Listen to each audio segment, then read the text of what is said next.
La question des actes de langage entre un professionnel et un parent, c'est une question qui est, de mon point de vue, fondamentale,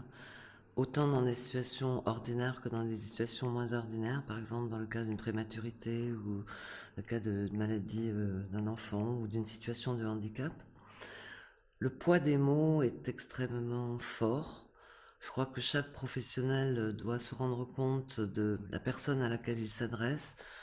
de mieux comprendre son niveau de compréhension aussi des choses, pas simplement en termes pas simplement en termes de vocable, mais de compréhension de ce qu'on est en train de dire aux parents. Et je crois qu'il y a quand même un élément qui me semble être fondamental dans cet accompagnement de la parentalité, c'est de respecter à la fois ce que disent les parents, de respecter leurs valeurs éducatives, de respecter leurs normes éducatives et de ne pas essayer de contrecarrer, de juger, de vouloir faire leur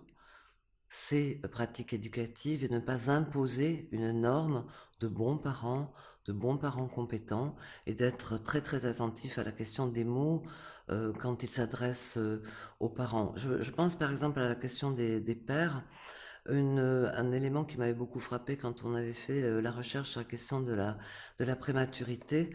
dans une salle où il y a une maman et un bébé, ne serait-ce que dire bonjour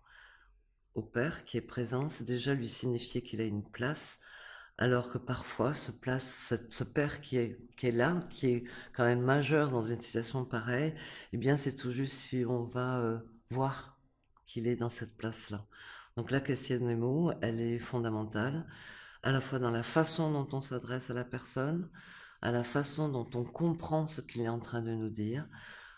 Encore une fois, on ne juge personne, on n'essaye pas de forcer un parent à être telle ou telle personne. Et je crois qu'il y a aussi quand même un élément très fort à l'heure actuelle, qui pèse d'ailleurs sur les parents, c'est cette pression d'être toujours au top, d'être toujours au meilleur niveau, d'être ce bon père, cette bonne mère, dont on sait très bien qu'il peut y avoir des effets délétères à vouloir toujours courir à être le bon père et la bonne mère, parce qu'on est toujours un père, une mère, on essaye de faire au maximum de ce que l'on peut par rapport à l'enfant. Et cette notion de bon, elle a fait certainement beaucoup de mal, à la fois pour les mères, mais aussi pour les pères, parce qu'ils sont dans une obligation de répondre à ces injonctions sociétales. Et quand ils n'ont pas la possibilité d'y répondre, ils se retrouvent encore plus démunis dans leur processus de parentalisation. Dans la mesure où, en plus, à l'heure actuelle, on est dans des difficultés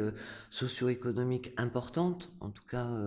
que ce soit en Europe ou en France, on s'aperçoit à quel point le poids des mots est important pour les parents et combien il est de plus en plus important de respecter chacun et de faire attention au langage que l'on utilise.